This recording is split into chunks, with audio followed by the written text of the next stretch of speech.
উমর ফারুক সালাত শুরু করলেন, ফজরের সালাত, আল্লাহু আকবার। In the mean time Abu লুলু এই খঞ্জর নিয়ে উমর ফারুকের বুকের মধ্যে 3টা স্টেবিং করলেন। একটা মারলেন নাভির নিচে, মারার সাথে সাথে পাকস্থলী কেটে গেল। আরেকটা মারলেন পাজরে, পাজর ছিঁড়ে গেল। 3টা মারার পরে উমর ফারুক বললেন, কাতালানি আল কাল, এক কুকুর আমাকে মেরে ফেলেছে। পেছন থেকে এক সাহাবীকে টান মেরে সামনের দিকে নিয়ে গেলেন, তুমি নামাজের ইমামতি করাও। আর ওমরে ফারুককে বাকিরা ধরাধরি করে পেছনে নিতে আরম্ভ করলেন। আর এই আত্মাই আক্রমণ যে করেছে, সে কাতারের মাঝখান দিয়ে যেতে আরম্ভ করলো আর দুই দিকে ছুরি মারতে আরম্ভ করলো। 13 জন সাহাবীর গায়ে ছুরি মেরেছে, 7 জন সাহাবা স্পট ডেথ, জায়গায় মৃত্যু। এই ভয়ঙ্কর অবস্থা দেখে এক সাহাবী বুরনুস, এক ধরনের জুব্বা আছে মাথাওয়ালা, অনেকে জ্যাকেট পরছেন না এরকম মাথাওয়ালা, লম্বা জুব্বা আছে আর ওরা শীতে পড়ে মাথাওয়ালা, এই মাথাওয়ালা জুব্বা বের করে এক সাহাবী জালের মতো তার দিকে উড়ায় মারল। ওই বুরনুসের মধ্যে পেঁচিয়ে আবু লুলু মাটিতে পড়ে গেল আর সুইসাইড করে ফেলল, নিজের বুকে নিজে মেরে আত্মহত্যা। যেই সাহাবীকে ইমামতির জন্য দাঁড় করালেন, উনি ছোট্ট সূরা দিয়ে প্রথম রাকাতে সূরা আল কাউসার, দ্বিতীয় রাকাতে সূরাতুল ইখলাস দিয়ে নামাজ শেষ। উমরে ফারুক বেহুশ। উমরে ফারুক কি বেহুশ। সবাই কান্নাকাটি করতেছে, সবাই দেখতে গেলেন, এখন হুঁশ ফিরে না। মুখের মধ্যে মুখ খুলে রাষ্ট্রের চিকিৎসক মুখের মধ্যে দুধ দিলেন, ওই নাভি দিয়ে দুধ বের হয়ে যায়, পাকস্থলী কেটে ওখান দিয়ে দুধ বের হয়ে যাচ্ছে।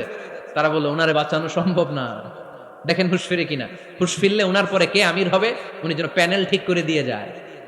সবাই তাকিয়েছে ওমরে ফারুকের চোখের দিকে। আল্লাহর মেহেরবানিতে ঘন্টা খানিক পরে উনি চোখ খুললেন। চোখ খোলার পরেই বলেন নাই, ও মা আমি মরে যাই। চোখ খোলার পরে উনি বলেন নাই, কে মারলো আমারে। চোখ খোলার পরে উনি বলেন নাই, আমার পরে নেতা কে হবে। চোখ খোলার পরে সর্বপ্রথম কথাটি ছিল, আসল্লান নাস, আমার নেতৃত্বে যে ফজরের নামাজটা শুরু হয়েছিল এটাকে ঠিকমতো তোরা পড়েছিলি? আমার নেতৃত্বে যে ফজরের জামাত শুরু হয়েছিল সেটা ঠিকঠাক মতো সমাপ্ত হয়েছিল কিনা আগে বল। আসল্লান নাস, নামাজটা হয়েছে কিনা বল। সুবহানাল্লাহ বলতে পারলেন না? This is Omar, hour super hero. নেতা অনেকগুলো লাগে না, এরকম নেতা একটাই যথেষ্ট যে গোটা বিশ্বকে কাঁপায় দিতে পারে। চিল্লায় বলো ঠিক কিনা। বিশ্বনবী মক্কায় বসে বসে তাহাজ্জুদের সালাত পড়ে আল্লাহর কাছে দোয়া করলেন, আল্লাহুম্মা আইজ্জাল ইসলাম বিআহাব্বির রাজুলাইনি ইলাইক। ও আল্লাহ, দুইজন লোকের নাম বলবো, দুইজনের দরকার নেই, এই দুইজনের একজনকে আপনি ইসলামের সুশীতল ছায়া তোলে এনে ইসলামকে বিজয় দান করে দেন। মুহূর্তের মধ্যে দোয়াটা কবুল করে নিয়েছে কে? বিশ্বনবী বললেন, আল্লাহ দুইজনের নাম বলবো আজকের দোয়ায়। আবি জাহাল ইবনে হিশাম, হয়তো হিশামের বেটা আবু জাহেলকে আপনি ইসলামের ভিতরে নিয়ে আসেন, কিংবা ওমর ইবনুল খাত্তাব, খাত্তাবের বেটা ওমরকে আপনি ইসলামের ছায়া তলে নিয়ে আসেন। ওমরে ফারুকের জন্য দোয়াটা কবুল করে নিয়েছে কে? মক্কার যে অবস্থা, আল্লাহর হাবিব সাল্লাল্লাহু আলাইহি ওয়াসাল্লাম বুঝলেন মক্কার এই দুইজনের একজন যদি আমার সাথে না থাকে তাহলে মক্কায় দাওয়াতি কাজ চালিয়ে যাওয়া যাবে। আল্লাহরে বললেন, আল্লাহ বেশি চাই না, এই দুইজনের একজন, হয় আবু জাহেল নয় ওমর, হয় আবু জাহেল নয় ওমর। বিশ্বনবী যখন দোয়া করলেন, এই দোয়ার একটা ইমানি ধাক্কা, নুরানি ধাক্কা সাইয়েদনা ওমরে ফারুকের হৃদয়কে স্পর্শ করে ফেলল। দোয়া ইজ লাইক এ মিসাইল। এই যে আমরা দোয়া করি, এটা মিসাইলের মতো। যুদ্ধে মিসাইল হামলা করে না?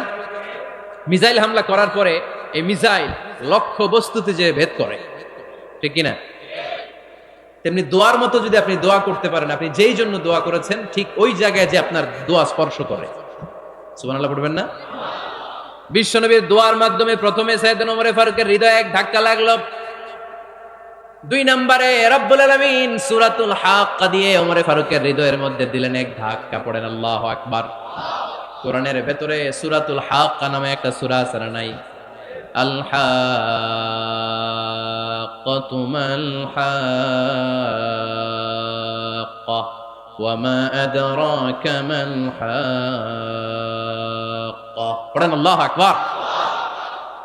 বিশ্বনবী যখন দোয়া করলেন, ওই দোয়া যখন সাইয়েদনা ওমর ফারুকের হৃদয় স্পর্শ করলো, সাইয়েদনা ওমর ফারুক সব সময় বিশ্বনবীরে ফলো করতে আরম্ভ করলেন।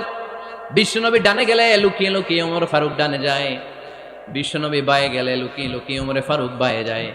বিশ্বনবী একবার মসজিদুল হারামে যে নামাজ পড়তে শুরু করলেন, ওমর ফারুক তখন বিশ্বনবীর পিছু পিছু ছদ্মবেশে পেছন থেকে যে বিশ্বনবী কিভাবে নামাজ পড়ে দেখতে শুরু করলেন। বিশ্বনবী ইন দা মিন টাইম এশারা নামাজে আল হাক্কাতু মাল হাক্কা তেলাওয়াত শুরু করে দিলেন। আল হাক্কাতু মাল হাক্কা তেলাওয়াত শুরু করে দিলেন। তেলাওয়াত করতে করতে বিশ্বনবী যখন তেলাওয়াত করতেছে, ওমরে ফারুক এরকম দুলতেছে আর মজা পাচ্ছে। ওমিয়া বিশ্বনবীর কণ্ঠ বুঝি আমার মতো কণ্ঠ, আপনার মতো কণ্ঠ, আহমদ বিন ইউসুফের কণ্ঠ, আব্দুল বাসিতের কণ্ঠ না। বিশ্বনবীর গলায় যে কি সুরের ঝংকার আল্লাহ দিয়েছেন, কি সুরের লহরী আল্লাহ দিয়েছেন, একবার যে শুনতো পাগল হয়ে যেত। আল্লাহু আকবার। বিশ্বনবী সূরা হাক্কা মন্ত্রমুগ্ধ তেলাওয়াতে, মন্ত্রমুগ্ধ সুর দিয়ে, মন্ত্রমুগ্ধ কণ্ঠ দিয়ে তেলাওয়াত করতে লাগলেন। এশার সালাতে ওমরে ফারুক দুলতে লাগলেন। ওমরে ফারুক যত শুনেন অবাক হয়ে যায়, যত শুনেন অবাক হয়ে যায়, যতই শুনে অবাক। কিরে? কারণ তিনি আরবি ভাষা বুঝতেন। এত সুন্দর শব্দের গাঁথুনি, এত প্রাঞ্জল বর্ণনা, এত সুন্দর অন্তমিল, এটা কবিতা না হয়ে পারে না। উনি মনে মনে ভাবলেন এটা মনে হয় কবিতা। It might be poem, it could be poem. Muhammad মনে হয় কবি হয়ে গেছে, তার কাব্য প্রতিভা দিয়ে সে এটা বানিয়েছে। তা না হলে এত সুন্দর কথা এটা কবিতা না হয়ে পারে। ইন দ্য মিন টাইম বিশ্বনবী কিন্তু দেখতেছে না যে পেছনে ওমর। বিশ্বনবী তেলাওয়াত করছিলেন। ইন দ্য মিন টাইম বিশ্বনবী পড়ছিলেন ওমা হুয়া বিকাউলি শাইরিন কলিলাম মা তুমিনুন।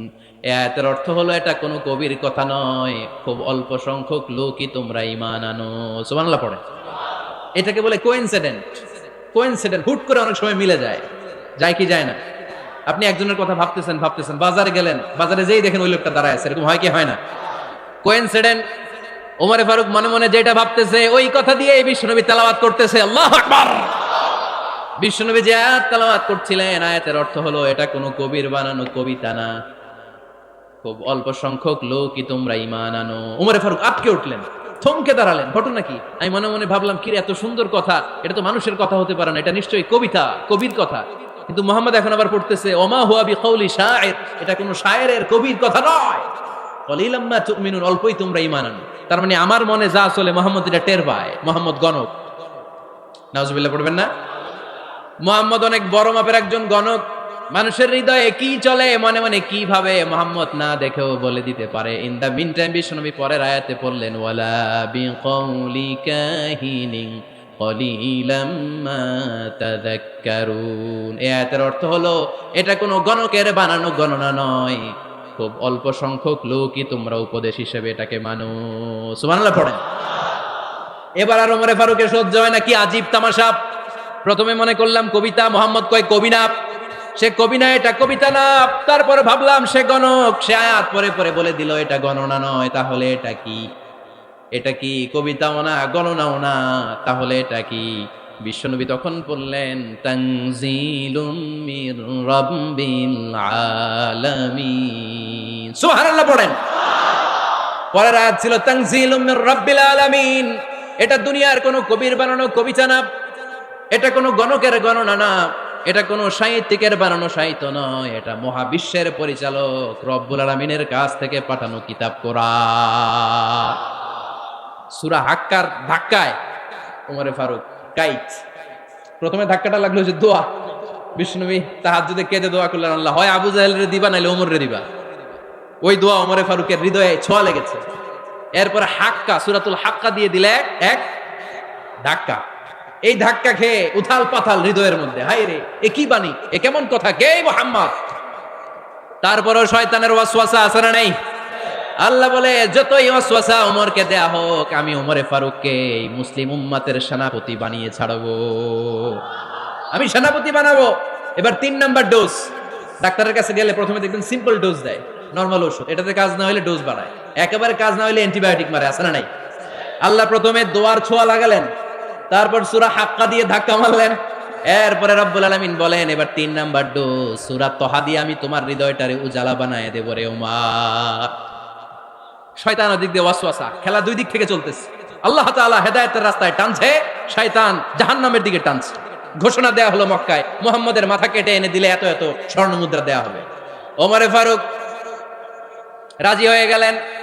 নাঙ্গা তলোয়ার নিয়ে বিশ্বনবীর মাথা কাটার জন্য ছুটলেন। নাউজুবিল্লাহ পড়বেন না?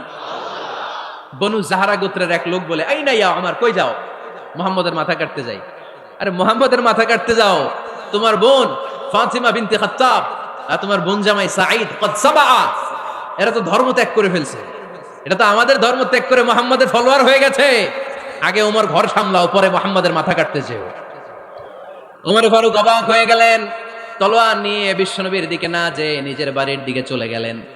বিশ্বনবীর আপন বোন ফাতেমা বিনতে খাত্তাব, বোন জামাই সাঈদ আর খাব্বাব রাদিয়াল্লাহু তাআলা আনহু তিনজন মিলে সূরা তাহা তেলাওয়াত করছিলেন। পড়েন সুবহানাল্লাহ। মক্কায় লুকিয়ে লুকিয়ে দাওয়াত হতো। খাব্বাব রাদিয়াল্লাহু তাআলা আনহু একটা চামড়ার ফলকের মধ্যে সূরা তাহার কয়েকটা আয়াত এনে ওমর ফারুকের বোন আর বোন জামাইকে শিক্ষা দিচ্ছে, ট্রেনিং দিচ্ছে। সুবহানাল্লাহ পড়েন। লুকিয়ে লুকিয়ে ওমর ফারুক যখন ঘরে চলে আসলেন, এরা তটস্থ হয়ে গেল। সাইয়েদনা খাব্বাব বিছানার তলায় লুকিয়ে গেলেন। ওমর ফারুক বললেন, দরজা খোলো। ফাতেমা বিনতে খাত্তাব দরজা খোলার পরে নির্মম ভাবে সাইয়েদনা ওমর রাদিয়াল্লাহু তাআলা আনহু বোনের গায়ে আঘাত শুরু করে দিল। বোন জামাইকে আহত করতে শুরু করলো আর বলতে শুরু করলো, তোরা পাগল হলি কেন? কি আছে ওই মুহাম্মাদের মধ্যে? কি জাদু নিয়ে এসেছে? সে যাই বলে লোকজন পাগল হয়ে যায়, সবাই তার উপর কালিমা পড়ে ঈমান এনে ফেলে। কি এমন জিনিস তোদের কাছে আছে যেটা দেখে মুহাম্মদকে তোরা ভালোবাসলি? কি আছে? কি পড়তেছিলি আমারে দেখা। ফাতেমা বলে, ইন্নাকা রিজসুন লা ইয়ামাসসুহু ইল্লাল মুতাহহারুন। ও আমার ভাই ওমর, তুমি নাপাক। তুমি কি? লা ইয়ামাসসুহু ইল্লাল মুতাহহারুন, পবিত্রতা অর্জন না করে এই কোরআন ধরা যায় না। সুবহানাল্লাহ পড়েন। উমরে ফারুক গোসল করে আসলেন, কারণ ধাক্কা তো আগে কয়েকটা খাইছে। কথা বুঝেন নাই বোধহয়? প্রথমে দোয়ার ধাক্কা, পরে কোন সূরা দিয়ে ধাক্কা? হাক্কা দিয়ে ধাক্কা। 3 নম্বরে এখন আরেকটা ধাক্কা খাবে। গোসল করে আসলেন। ফাতেমা বিনতে খাত্তাব বললেন, গোসল যখন করে এসেছেন, এই নেন। উমরে ফারুক এবার চামড়ার কাপড়ের মধ্যে সূরা তাহার প্রথম আয়াতের দিকে নজর করলেন। নজর করেই কোরআনের প্রেমে পড়ে গেলেন। পড়েন সুবহানাল্লাহ। উমরে ফারুক পড়তে আরম্ভ করলেন, তাহা মা আনজালনা আলাইকাল কুরআনা লিতাশকা ইল্লা তাযকিরাতাল লিমান ইয়াখশা তানজিলাম মিম্মান খালাকাল আরদা ওয়াস সামাওয়াতিল উলা। সুবহানাল্লাহ পড়েন। উনি পড়তে আরম্ভ করলেন, তাহা মা আনজালনা আলাইকাল কুরআনা লিতাশকা, এই কোরআনকে আমি তোমাদের হতভাগ্য জাতি হিসেবে দুনিয়ায় থাকার জন্য পাঠাই নাই। এটা রব্বুল আলামিনের পক্ষ থেকে এসেছে। যারা রবকে ভয় করে তাদের জন্য আছে উপদেশ। যিনি আকাশ বানিয়েছেন, জমিন বানিয়েছেন, ওই আল্লাহ তাআলা নিজেই এই কোরআন পাঠিয়েছে। আওয়াজ করে পড়তে হবে, আল্লাহু আকবার। উনি খুব ভালো আরবি জানতেন। সূরা তাহা পড়ার পরে আর ধৈর্য ধারণ করতে পারে না। ওমর ফারুক ছোট্ট বাচ্চার মতো কান্না শুরু করে দিলেন। আল্লাহু আকবার। সূরা তাহাটা হাতে নিয়ে, তলোয়ারটা হাতে নিয়ে বিশ্বনবীর দিকে ছুটতে আরম্ভ করলেন। আইনা মুহাম্মদ, কোথায় মুহাম্মদ? তোমরা আমাকে মুহাম্মাদের কাছে নিয়ে চলো। বিশ্বনবী তখন সাফা পাহাড়ের পাদদেশে দারুল আরকাম ইবনে আলকামের ঘরে লুকিয়ে লুকিয়ে কোরআনের দাওয়াত দিতেন। ওমরে ফারুককে পাগলের মতো ছুটে আসতে দেখে বিশ্বনবীর চাচা হামজা ইবনে আব্দুল মুত্তালিব বলল, নবী আপনি পালান। ওই যে খাত্তাবের বেটা ওমর আপনাকে অপমান করার জন্য, আক্রমণ করার জন্য তেড়ে এসেছে। সাহাবীরা বললেন, নবী আপনি পালিয়ে যান, আমরা সামাল দেব। বিশ্বনবী বললেন, না আমি পালাবো না, বরং তোমরা সরে যাও। ওমর ইবনে আল খাত্তাবকে আমার দরবার পর্যন্ত আসতে দাও। আমার তো মনে হচ্ছে ওই যে তাহাজ্জুদের নামাজ শেষে চোখের পানি ছেড়ে যে আমি আল্লাহর কাছে দোয়া করেছি, আজকে আমার ওই দোয়াটা কবুল হতে শুরু করেছে। আমার তো মনে হচ্ছে আমার ওই দোয়া কবুল হবে, আসতে দাও। ওমর ফারুক এসে বললেন, আশহাদু আল্লা ইলাহা ইল্লাল্লাহ ওয়া আশহাদু আন্না মুহাম্মাদান আবদুহু ওয়া রাসূলুহু, আমি সাক্ষ্য দিলাম আল্লাহ ছাড়া কোনো ইলাহা নাই, নিশ্চয়ই আপনি আল্লাহর প্রেরিত বান্দা এবং রাসূল। পড়েন সুবহানাল্লাহ। ওমর ফারুক যখন কালিমা শাহাদা পড়ে মুসলমান হয়ে বিশ্বনবীর হাতে হাত রাখলেন, মুসলিম সাহাবীদের মধ্যে খুশি আর আনন্দের বন্যা বয়ে গেল। মুসলিম হাতে গোনা সাহাবারা আল্লাহর প্রশংসা করলেন। বিশ্বনবী সাইয়েদনা ওমর ফারুককে জড়িয়ে ধরলেন। ওমর ফারুক এবার বিশ্বনবীরে বললেন, নবী গো, আলাসনা আলাল হক, আমরা কি সত্যের উপরে আছি নাকি আমরা ভুলের উপরে আছি? বিশ্বনবী বললেন, বালা নাহনু আলাল হক, আমরাই সত্যের উপরে আছি। সুবহানাল্লাহ পড়ে। আলাসনা আলাল হক, নবী আমরা কি সত্যের উপরে নাই? হ্যাঁ অবশ্যই ওমর, তুমি সত্যের উপরে আছো। ওমর ফারুক বললেন, তাহলে ফাফিমাল ইখতিফা, তাহলে লুকায় লুকায় আর দাওয়াত দেব কেন? আমি তো কালিমা পড়ে ফেলছি, আসেন আমার সাথে বের হই। ফাফিমাল ইখতিফা, আর লুকায় লুকায় কেন? আসেন আমরা বাইরে বের হই। বিশ্বনবী বললেন, ওমর এটা মাক্কি জীবন, এখানে আমরা একটু গোপনে গোপনে দাওয়াত দিতে চাই। ওমরে ফারুক বলে, না, আমার দায়িত্ব, আমি একটা মিছিল দিতে চাই নবী। আল্লাহর নামের তাকবীর দিতে দিতে দারুল আরকাম থেকে শুরু করে মসজিদুল হারাম পর্যন্ত একটা মিছিল দিয়ে আমি মক্কা কাঁপায়া দেব। অনুমতি দেন। বিশ্বনবী দিতে চায় না। ওমরে ফারুক অনেক বোঝানোর পরে স্বল্প পরিসরের একটা অনুমোদন পাওয়া গেল বিশ্বনবী সাল্লাল্লাহু আলাইহি ওয়াসাল্লামের কাছ থেকে। কিন্তু মিছিল যে দিবে, মিছিলের জন্য লোকের দরকার আছে না নাই? এখানে লোক নাই, আমি একাই মিছিল দিতেছি। এটা জমবে, মিছিল জমবে। খুঁজে উনি 11 জন মুসলিম সাহাবা পেলেন। কয়জন? ওমরে ফারুক বললেন 11 জনই সই। এই 11 জন নিয়েই আমি আল্লাহর নামের তাকবীর দিব। 2 লাইন করলেন। কয় লাইন? 2 লাইন। পেছনে 6 জন, আর এই লাইনের নেতা বানালেন বিশ্বনবীর চাচা হামজাকে রাদিয়াল্লাহু তাআলা আনহু। আর সামনে 5 জন, তার আগে দাঁড়ালেন উনি নিজেই। তাহলে 6 6 12।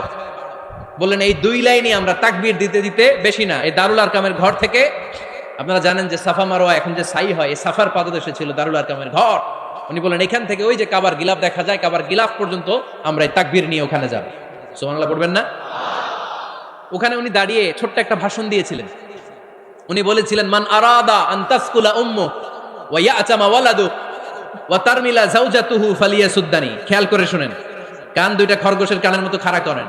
উনি এক বাক্যের একটা ভাষণ দিলেন। ভাষণ দিতে জানলে বড় ভাষণ দেয়া লাগে না। এক বাক্যের ভাষণ দিয়ে গোটা বিশ্বকে ঝাঁকুনি মারা যায়। চিল্লায় বলো ঠিক কিনা? ওমরে ফারুক এক বাক্যের একটা ছোট্ট ভাষণ দিলেন। মান আরাদা আন তাসকুলা উম্মু, কে আছো মায়ের এই মক্কায়, কে আছো মায়ের বুক খালি করতে চাও? ইয়াতামা ওয়ালাদু, কে আছো বাচ্চাগুলারে, নিজের সন্তানগুলোরে ইয়াতিম বানাতে চাও? কে আছো তারমিলা যাওজাতুহু, নিজের স্ত্রীকে বিধবা বানাতে চাও? ফালিয়াসুদ্দানি, বুকের পাটা থাকলে আমি ওমরে থামাও। ফালিয়াসুদ্দানি, দেখি মক্কায় কার এত বড় বুকের পাটা। কে আছো মায়ের বুক খালি করতে চাও, সন্তানরে ইয়াতিম বানাতে চাও, স্ত্রীকে বিধবা বানাতে চাও? ফালিয়াসুদ্দানি, পারলে আমারে ঠেকাও। এই বলে উনি আল্লাহু আকবার, আল্লাহু আকবার, আল্লাহু আকবার বলে স্লোগান শুরু করে দিলেন।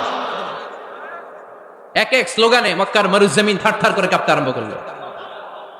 এই মিছিল মক্কার কেউ দেয় নাই।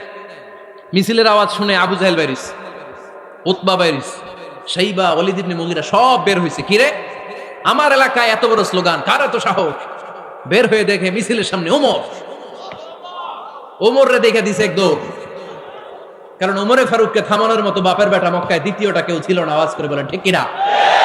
ওমরে ফারুক আল্লাহু আকবার, আল্লাহু আকবার বলে স্লোগান দিতে দিতে মসজিদুল হারামের ভেতরে ঢুকে গেল। কাবার গিলাফ ধরার পরে সেদিন মিছিল থেমেছে ওই আল্লাহর নামের স্লোগান। সেদিন কেউ থামাতে পারে নাই, কিয়ামত পর্যন্ত কেউ থামাতে পারবে না। চিল্লায় বলো ঠিক কিনা? ওই রকম একটা ওমরের দরকার, আমাদের বেশি চাই না। জোরে বলেন ঠিক কিনা? দাও খোদা দাও আমায় আবার ওমর দারাজ দিল, দাও খোদা দাও আমায় আবার ওমর দারাজ দিল, দাও আলীর মতো বীর সেনানি, আলীর মতো বীর সেনানি জাগাতে নিখিল, দাও খোদা দাও আমায় আবার ওমর দারাজ দিল। সুবহানাল্লাহ পড়েন। একটা ওমর লাগবে। চিল্লায় বলেন কয়টা? ওই ওমরের অপেক্ষায় বাংলাদেশ সহ গোটা মুসলিম উম্মাহ, ঠিক কি না?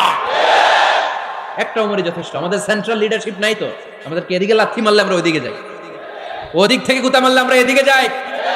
আমাদের রিপ্রেজেন্টেটিভ, আমাদের প্রতিনিধিত্ব করার মতো কোনো কেন্দ্রীয় লিডারশিপ নেতৃবৃন্দ গোটা বিশ্বে নাই, ঠিক কি না?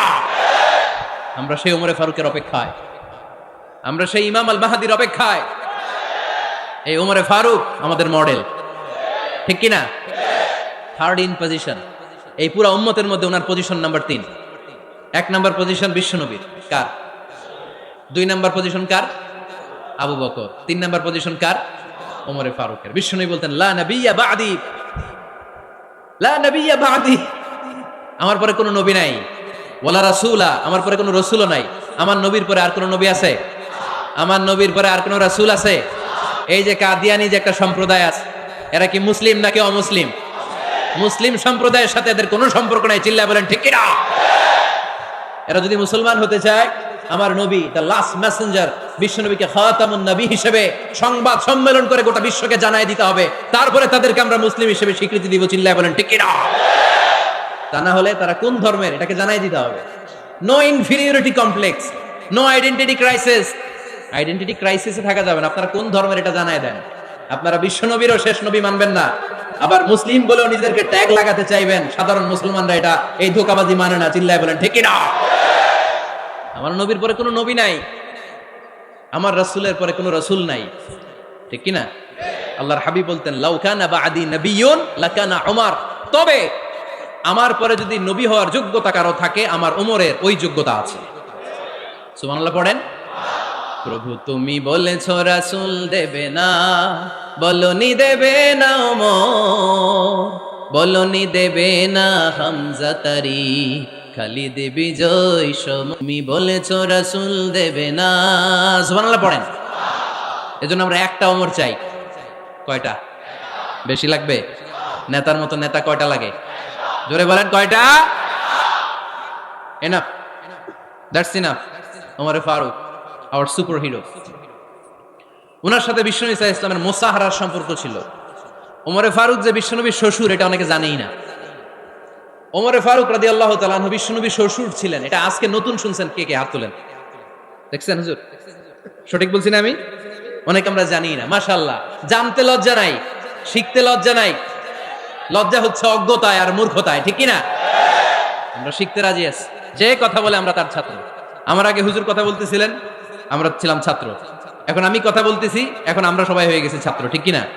যিনি বলেন তিনি শিক্ষক, বাকিরা আমরা ছাত্র, ঠিক কি না? চার খলিফার দুই খলিফা, ইসলামের চার খলিফার দুই খলিফা বিশ্বনবীর মেয়ের জামাই, আর বাকি দুই খলিফা বিশ্বনবীর শ্বশুর। সুবহানাল্লাহ পড়েন। সাইয়েদনা আলী রাদিয়াল্লাহু তাআলা আনহু, সাইয়েদনা উসমান যুন নূরাইন বিশ্বনবীর মেয়ের জামাই।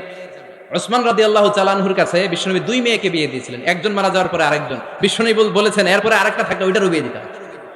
সুবহানাল্লাহ পড়বেন না? দুইজন ছিল মেয়ের জামাই আর দুইজন ছিল শ্বশুর। সাইয়েদনা আবু বকর শ্বশুর, বিশ্বনবীর স্ত্রী আম্মাজান আয়েশা রাদিয়াল্লাহু তাআলা আনহার বাবা। বিশ্বনবীর স্ত্রী আম্মাজান হাফসা রাদিয়াল্লাহু তাআলা আনহার বাবা ছিল সাইয়েদনা ওমর ফারুক। চিল্লায় পড়েন আল্লাহু আকবার। জানো তো পজিশন না? সাইয়্যিদু কুহুলিল জান্নাহ। জান্নাতে যত নারীরা যাবে, নারীদের সর্দারিনী হবে সাইয়্যিদাতুনা ফাতেমা রাদিয়াল্লাহু তাআলা আনহা। এই ফরিদপুরের যত ইয়াং স্টাররা তোমরা যারা জান্নাতে যাবে, তোমাদের লিডার হবে সাইয়েদনা হাসান আর হুসাইন রাদিয়াল্লাহু তাআলা আনহুমা। আর বয়স্ক মুরব্বীরা যারা জান্নাতে ঢুকবেন, আপনাদের লিডার হবে সাইয়েদনা আবু বকর আর সাইয়েদনা ওমর ফারুক রাদিয়াল্লাহু তাআলা আনহু। সুবহানাল্লাহ পড়তে পারলেন না? ওমর ফারুক এটা সাধারণ কোনো ক্যারেক্টারিস্টিক্স নয়। ওনাকে আল্লাহ তাআলা নলেজও দিয়েছেন, আবার দিনদারিও দিয়েছেন। আমার দিনী ভাইয়েরা খেয়াল রাখবেন, কোনো আলেমের মধ্যে বা কোনো নেতার মধ্যে যদি এই দুইটার সমন্বয় আপনি পান, যে তার জ্ঞানও আছে আবার দিনদারিও আছে, he belongs the knowledge and he belongs the তাকওয়া, সে গোটা বিশ্বকে জয় করে ফেলবে, ঠিক কিনা? যার মধ্যে জ্ঞান আছে, যার মধ্যে তাকওয়া আছে, তার কেউ থামায় রাখতে পারে? ওমরে ফারুককে এই দুই নেয়ামত দিয়ে ধন্য করেছে কে? সহিহ বুখারীর বর্ণনা। বিশ্বনবী সাহাবীদের সামনে একটা স্বপ্নের কথা বলছেন। বিশ্বনবী বললেন, আমি স্বপ্নে দেখলাম আমার আঙ্গুলের ফাঁকা থেকে দুধ বের হচ্ছে। আমি তৃপ্তি সহকারে দুধ খেলাম। খাওয়ার পরে দেখলাম আঙ্গুলের মধ্যে একটু দুধ লেগে আছে। আমার আঙ্গুলে অতিরিক্ত লেগে থাকা দুধটা আমি ওমরে ফারুকের মুখের মধ্যে লাগিয়ে দিলাম। সাহাবারা বললেন, ইয়া রাসূলুল্লাহ, ইয়া হাবিবাল্লাহ, মাযা আওয়ালতা বিহি, এই স্বপ্নের আপনি কি ব্যাখ্যা করলেন? আমরা তো বুঝলাম না। বিশ্বনবী বললেন, আওয়ালতু বিহি আল ইলম, আমি এই দুধ দিয়ে জ্ঞানের ব্যাখ্যা করেছি, কারণ ওমরকে আল্লাহ যেই জ্ঞান দিয়েছে গোটা বিশ্বের কাউকে এত জ্ঞান দেয় না। এজন্য স্বপ্নে যদি কেউ দেখেন যে আপনি দুধ খাচ্ছেন, তার মানে আল্লাহ তাআলা আপনার জ্ঞান বাড়ায় দিবে।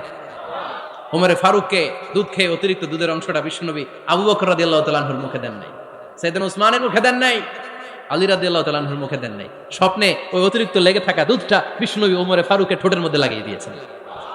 এই হাদিস থেকে প্রমাণ হয় আল্লাহ তাআলা জ্ঞানের নেয়ামতে সাইয়েদনা ওমর ফারুককে ধন্য করেছেন। আবার বুখারীর বর্ণনা, বিশ্বনবী সাল্লাল্লাহু আলাইহি ওয়াসাল্লাম আরেকটা স্বপ্নের বর্ণনা দিচ্ছেন। তিনি বললেন, তোমাদের সবাইকে স্বপ্নে আমার সামনে দাঁড় করানো হলো। আমি দেখলাম তোমাদের কারো জুব্বা নাভি পর্যন্ত, কারো জুব্বা হাঁটু পর্যন্ত, কারো জুব্বা টাকনু পর্যন্ত। ওমরে ফারুককে যখন স্বপ্নে আমার সামনে দাঁড় করিয়ে দেয়া হলো, আমি দেখলাম ওমরের জুব্বা এত লম্বা, ওমর টেনে হিচড়ে তার জুব্বা নিয়ে সামনে হেঁটে যাচ্ছে। সাহাবারা বললেন, ফামাযা আওয়ালতা বিহি ইয়া রাসূলুল্লাহ, ও আল্লাহর রাসূল, এই স্বপ্ন দিয়ে আপনি কি বুঝাতে চাইলেন? আমরা কিছু বুঝলাম না। বিশ্বনবী বললেন, আউয়ালতু বিহি আদ-দীন, আমি এই হাদিসের দ্বারা দিনের ব্যাখ্যা করলাম। যার জামা যত লম্বা তার দিনদারি তত বেশি। সুবহানাল্লাহ, আসতে পড়েন।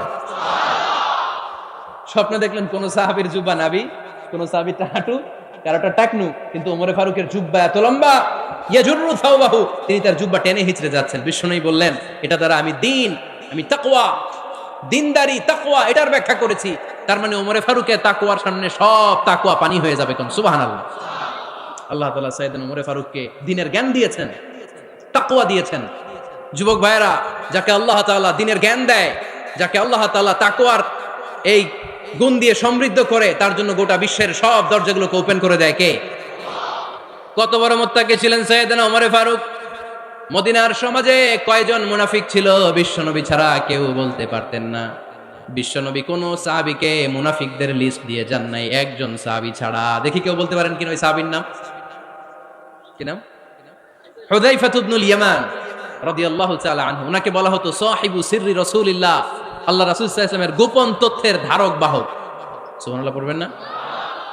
বিশ্বনবী ইন্তেকালের আগে মদিনার সমাজে মোট কয়জন মুনাফিক আছে, এই তথ্য আবু বকরকে বলেন নাই, ওমর রাদিয়াল্লাহু তাআলা আনহুকে বলেন নাই, উসমান রাদিয়াল্লাহু তাআলা আনহু, আলী রাদিয়াল্লাহু তাআলা আনহু, আশরাতুল মুবাশশিরিনা বিল জান্নাহ কোন সাহাবীকে বলেন নাই। শুধুমাত্র কেবলমাত্র একমাত্র হুযায়ফা ইবনুল ইয়ামান রাদিয়াল্লাহু তাআলা আনহুর কাছে মুনাফিকদের লিস্টে বিশ্বনবী দিয়ে গিয়েছেন।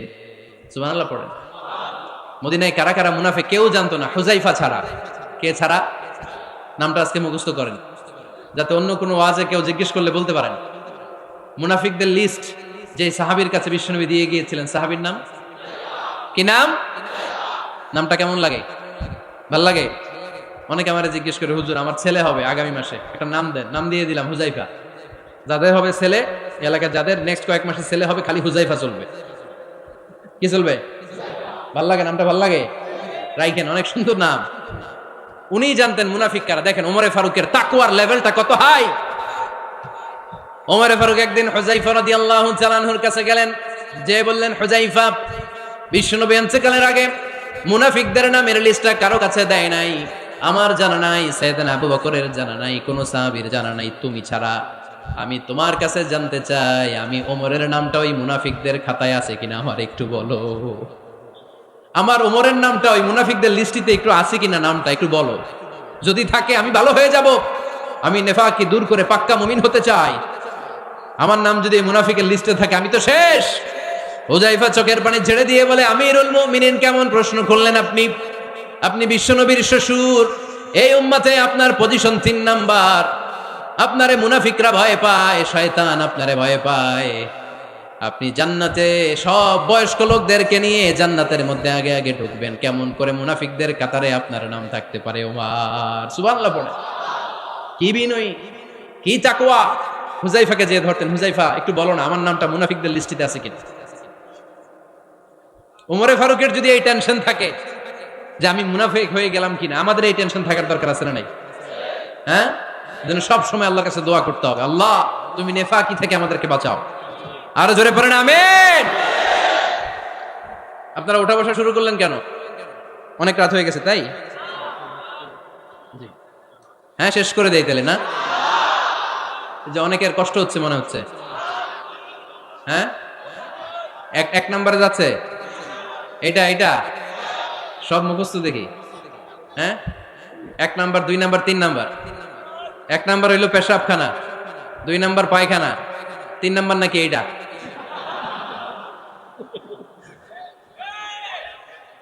আছে না নাই? না। সিগারেট কোন মুসলমান খেতে পারে? সিগারেট হয় টোবাকো প্ল্যান্টস থেকে, তামাক পাতা। ফরিদপুরে চাষ হয় নাকি? হয়। কোন থানায় হয় বেশি? হ্যাঁ, তামাক ক্ষেত যারা দেখছেন, কোন বেড়া লাগানো লাগে? কেন? ছাগলেও মুখ দেয় না। তো যেটা ছাগলে খায় না, এটা কোনো মুমিন বান্দা খাইতে পারে? তো খান কেন এগুলো, পচা জিনিস? হ্যাঁ, এই পৃথিবীতে বিড়ি আর সিগারেটই একমাত্র খানা যেটা টয়লেটে ঢুকে খাওয়া যায়, তাই না? পৃথিবীতে সিগারেট আর বিড়ি একমাত্র খাবার। রাগ করবেন না যারা খান, রাগ করেন না আবার। একটু কমন সেন্সটা কাজে লাগানোর জন্য, চিন্তার জন্য বলতেছি। এটাই পৃথিবীর একমাত্র খাবার যেই খাবারের গায়ে এই খাবারের বদনাম লেখা থাকে। স্মোকিং কজেস ক্যান্সার, ধূমপান কর্কট রোগের কারণ, ধূমপান স্বাস্থ্যের পক্ষে ক্ষতিকারক, লেখা থাকে না?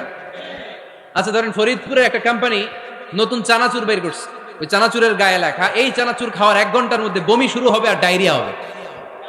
খাবেন? কি কইবেন? তুই খা। দোকানদারে কি কইবেন? তুই খা, তোর বমি হোক, তোর 14 গোষ্ঠীর ডায়রিয়া হোক, আমি টাকা দিয়ে এগুলো কিনবো না, ঠিক কিনা? কারণ এই প্রোডাক্টের গায়ে এই প্রোডাক্টের বদনাম লেখা, এটা আমরা কিনবো কেন? কিন্তু সিগারেটের উপরে সিগারেটের বদনাম লেখা থাকার পরও আমরা খাই, টয়লেটে বসে খাই। এটার মধ্যে একটা পয়জন আছে, এটাকে বলে স্লো পয়জন, নিকোটিন। এটা আপনার লাং ফুসফুসকে শেষ করে দিবে, স্লো পয়জন। সিগারেট খাওয়া অনেকটা আত্মহত্যার শামিল। বিষ খেলে সাথে সাথে মরে, সিগারেট খেলে ধুকে ধুকে মরে। আর সিগারেট থেকে হিরোইন, গাঁজা, ফেন্সিডিল, ইয়াবা, মেরিজুয়ানার পথে মানুষ পথ বাড়ায়, পা বাড়ায়, তাই না? এগুলো খাবেন না। ওয়ালা তুলকু আইদিকুম ইলা তাহলুকা, নিজে নিজেকে স্বেচ্ছায় ধ্বংসের দিকে ঠেলে দিও না। জীবনটা অনেক সুন্দর, জীবনটা অনেক রঙিন, আল্লাহর দেয় জীবনটাকে উপভোগ করার দরকার আছে না নাই? এই জন্য সিগারেটকে এই ফরিদপুরের প্রোগ্রাম থেকে আমরা আজকে নো বলে দিলাম। কি বলে দিব? আওয়াজ করে সবাইকে আমরা সবাই একসাথে বলবো, সিগারেটকে কি বললাম? মনে থাকবে? মাহফিলের প্যান্ডেল থেকে বাইর হয়ে আবার ইয়েস, হ্যাঁ না ইয়েস করা যাবে না। সিগারেটকে কি বললাম? নো। ওমরে ফারুক রাদিয়াল্লাহু তাআলা আনহু আমাদের সুপার হিরো, আমাদের সবাই বলেন আমাদের। উনি কত বড় সুপার হিরো শুনেন। উনি জুমার খুতবা দিচ্ছেন, কি দিচ্ছেন? মসজিদে নববীতে। খুতবার মাঝখানে হঠাৎ বললেন, ইয়া সারিয়াতাল জাবাল, ইয়া সারিয়াত ইবনে জানিমিল জাবাল। এই কথা বলেই আবার খুতবা দিতে শুরু করলেন। উনার এই ইয়া সারিয়াত ইবনে জানিমিল জাবালের সাথে আগের কথারও কোনো মিল নাই, পরের কথারও কোনো মিল নাই। জুমার নামাজের পর মুসল্লি সাহাবারা ধরলেন, বললেন, ইয়া আমিরাল মুমিনিন। খুতবার মাঝখানে হঠাৎ করে ইয়া সারিয়াত ইবনে জালিমিল জাবাল বলে আপনি চিৎকার করলেন কেন? আপনার এই বাক্যের সাথে আপনার খুতবার আগের বাক্যের কোনো মিল নাই, আপনার খুতবার পরের বাক্যেরও কোনো মিল নাই। এই কথা আপনি কারে বললেন? কারে উদ্দেশ্য করে বললেন? এই কথার তাৎপর্য কি আমাদেরকে বুঝিয়ে বলেন। ওমরে ফারুক বললেন, আমি যখন খুতবা দিচ্ছি আমি দেখতে পেলাম ওই যে কয়েক মাস আগে আমি আমার মুসলিম সেনাবাহিনী পারস্যে আক্রমণের জন্য পাঠিয়েছি বর্তমান ইরান, ইরানের ওই বিশাল এলাকাতে পারস্যে আমি আমার ব্যাটালিয়ন পাঠিয়েছি। আমি হঠাৎ করে দেখতে পেলাম আমার মুসলিম বাহিনীর সেনাপতি যুদ্ধের এক পর্যায়ে তার ডানে আছে উপত্যকা, বায়ে আছে পাহাড়, সে পাহাড়ি রাস্তা ছেড়ে দিয়ে উপত্যকার দিকে যেতে শুরু করেছে। আমি দেখতে পেলাম আমার মুসলিম বাহিনী যদি উপত্যকার দিকে ছুটে বেড়ায়, কাফির মুশরিকরা আমার মুসলিম বাহিনীকে কচুকাটা করে ফেলবে। তাই আমি এখান থেকে তাদেরকে কমান্ড দিয়ে বলেছি, ইয়া সারিয়াতাল জাবাল, উপত্যকার দিকে নয় পাহাড়ের দিকে যাও, তাহলেই তোমাদের বিজয় নিশ্চিত হয়ে যাবে। উপত্যকার দিকে যেও না, ইলাল জাবাল, ইলা সারিয়াতিল জাবাল, পাহাড়ের দিকে ছোট। সাহাবারা অবাক, ঘটনা কি? উনি বসে আছেন মদিনায় মসজিদে নববীর মিম্বারে দাঁড়িয়ে, উনি যদি ইয়া সারিয়াতাল জাবাল বলে, এটা কি ইরানে যাবে নাকি? ও মিয়া, তখনকার সময়ে বর্তমানের মতো মোবাইল ছিল নাকি? ইন্টারনেট ছিল নাকি? কিছু ছিল? খালি মুখে আমি যদি বলি ইয়া সারিয়াতাল জাবাল, এটা ইরানে যাবে? ইন্ডিয়ায় যাবে? ঢাকায় তো যাবে না, ফরিদপুর শহরেই তো বসবে না, ঠিক কিনা? কিন্তু এটা আমিরুল মুমিনিন বিশ্বাসী সাহাবারা বিশ্বাস করে নিল। কিছু মুনাফিক ছিল, এরা কয় না ঝামেলাস, এটা তো সম্ভব না। এক কাজ করি, এই সেনাপতি যখন বিজয়ী বেশে মদিনায় ফিরে আসবে আর আমরা ধরবো। এরা দিন গুনতে লাগলো, এই সেনাপতি মুসলিম বাহিনী নিয়ে পারস্য জয় করে কবে ফিরে আসবে। এই মুনাফিকের দলগুলো কখনো সেনাবাহিনীকে অভ্যর্থনা জানাতে যেত না, কিন্তু এইবার সবার আগে মদিনার উপকণ্ঠে যে সেনাপতিদেরকে অভ্যর্থনা জানানোর জন্য ফুল নিয়ে রেডি, ফুল নিয়ে দাঁড়ায় আছে। সেনাপতি ঢুকার সাথে সাথে ধরছে, এই সেনাপতি কোত্থেকে আসছে? কয় পারস্য জয় করে আসছে। কয় এমন এমন দিন, জুমার দিন দুপুরবেলা যুদ্ধের মাঝখানে আমিরুল মুমিনিনের কণ্ঠের কোন কথাবার্তা শুনছো নাকি? সেনাপতি অবাক, কয় তোমরা জানলা কেমনে? শুনছি তো। সুবহানাল্লাহ পড়বেন না? আমরা যুদ্ধে একটা ভয়ঙ্কর অবস্থার মধ্যে ছিলাম। পেছন থেকে শত্রুরা আমাদেরকে আক্রমণ করতে শুরু করে দিল। ডানে যাব না বায়ে যাব, সামনে যাব নাকি পেছনে যাব, রাস্তা খুঁজে পাচ্ছি না। ডান দিকে ছিল আমাদের উপত্যকার রাস্তা, বাঁ দিকে ছিল পাহাড়ি পথ। আমরা সোজা পথ হবে মনে করে উপত্যকার দিকে ছুটতে আরম্ভ করলাম। হঠাৎ করে আমিরুল মুমিনিনের কণ্ঠ বজ্র কণ্ঠে আমার কানের মধ্যে ভেসে আসলো। আমার মনে হলো আমিরুল মুমিনিন কেমন যেন আমাকে কমান্ড দিচ্ছেন আর বলছেন, ইয়া সারিয়াতাল জাবাল, ডান দিকে উপত্যকার পথে নয়, তাড়াতাড়ি পাহাড়ের দিকে সৈন্যবাহিনী নিয়ে উঠে যাও। পাহাড়ের দিকে, ডানে না, this is wrong track and this is the right track. ওই দিন যদি উমরে ফারুকের ওই গাইডলাইন, আমিরুল মুমিনিনের কমান্ড যদি আমি না শুনতাম, আজকে বিজয়ের বেশে ফিরতেও পারতাম না, আমাদের চেহারাও তোমরা দেখতে পেতে না। উমরে ফারুকের ওই কমান্ড, ওই গাইডলাইন অদৃশ্য থেকে শোনার কারণে এই পারস্যের মধ্যে আমাদেরকে সেই যুদ্ধে বিজয় দান করেছে কে? দিস ইজ উমরে ফারুক, দিস ইজ উমরে ফারুক। বিশ্বনবী বলছেন, ওমর, মা লাকিয়াকা শাইতানু সালিকান ফাজ্জান ইল্লা সালাকা ফাজ্জান গায়রা ফাজ্জিক। ওমর, শয়তান ইবলিস যদি তোমারে কোনো রাস্তা দিয়ে হাঁটতে দেখে, শয়তান ওই রাস্তা রেখে দিয়ে অন্য রাস্তা দিয়ে হাঁটে। সুবহানাল্লাহ বাড়িতে যায় বললেন। কে বলতেছে? বিশ্বনবী। কার ব্যাপারে? ওমরে ফারুকের ব্যাপারে। শয়তান যদি দেখে যে ওমরে ফারুক এই রাস্তা দিয়ে হাঁটতেছে, শয়তান ওই রাস্তা রেখে দিয়ে অন্য রাস্তা দিয়ে হাঁটে। সুবহানাল্লাহ পড়েন। রাত্রিবেলা আমরা আমাদের বাচ্চা ছেলে মেয়েদেরকে যখন খাওয়াই, বাচ্চারা খেতে চায় না, এরকম হয় আপনাদের ফরিদপুর এলাকায়? হ্যাঁ, এই এলাকায় হয় নাকি? খেতে চায় না বাচ্চারা, এই চকলেট দেখায়া, এই মিনা কার্টুন দেখায়া, এইটা সেইটা এগুলো সেগুলো বলে, গল্প টল্প বলে ভুলায়া খাওয়ানো লাগে, তাই না? তারপরও খায় না। আমারও ছোট মেয়ে আছে, খেতে চায় না, এইটা সেইটা এমনি সেমনি খাওয়ানো লাগে। তো শেষে না পেরে মা বাবা বলতে বাধ্য হয়, ওই যে ভূত আসতেছে, ভূত, তাড়াতাড়ি তাড়াতাড়ি খাও, নাহলে যে ভূত ধরবে তোমারে। ওই যে বাঘ আসতেছে, বাঘ, তাড়াতাড়ি খাইলে নাহলে বাঘে কামড়াবে। বলি না আমরা? আপনারা কি বলেন? ভূত। আর কি বলেন? হ্যাঁ হ্যাঁ, আচ্ছা, এক এক জায়গায় এক একটা আমরা বলি, ভূত আসবে, বাঘ খাবে, ভাল্লুক খাবে, তাড়াতাড়ি খাও। মদিনাতে যখন ওমরে ফারুক আমিরুল মুমিনিন, মদিনার মায়েরাও বাচ্চাদেরকে খাওয়াতে পারতো না, ছোট্ট মেয়েদেরকে খাওয়াতে পারতো না, খাওয়া নিয়ে যন্ত্রণা করতো। বাচ্চারা যখন মদিনায় খেতে চাইতো না রাত্রিবেলায়, মদিনার মায়েরা বলতো, তাড়াতাড়ি খাও, হা হুয়া ইয়াতি উমর, হা হুয়া ইয়াতি উমর, তাড়াতাড়ি খা, নাইলে ওই যে উমর আসতেছে, Umar. This is our super hero সাইয়েদনা উমর ফারুক রাদিয়াল্লাহু তাআলা। শুধু শয়তানই ভয় পেত না, মুনাফিকরাও ভয় পাইত, জমের মতো ভয়। শুধু তাই না, আমাদের আম্মাজান বিষ্ণু ইসা ইসলামের স্ত্রীরাও ওমর ফারুককে ভয় পেতেন। সুবহানাল্লাহ কইবেন না? মাঝে মাঝে বিষ্ণু ইসা ইসলামের সাথে আম্মাজান আয়েশার ঝগড়া হতো, হতো না? আপনাদের ফ্যামিলিতে ঝগড়া হয়? হয় না? হয় না? কার কার দেখি? ওরে আল্লাহ, অনেক আল্লাহর ওলি আছে তো জায়গায়। ঝগড়া হয় না? কি কথা কয়, ঝগড়া হয় না বলে? বিশ্বনবীর ফ্যামিলিতে ঝগড়া হয়, আপনার ফ্যামিলিতে হয় না? মিষ্টি ঝগড়া। আর ও বিয়াই করে নাই?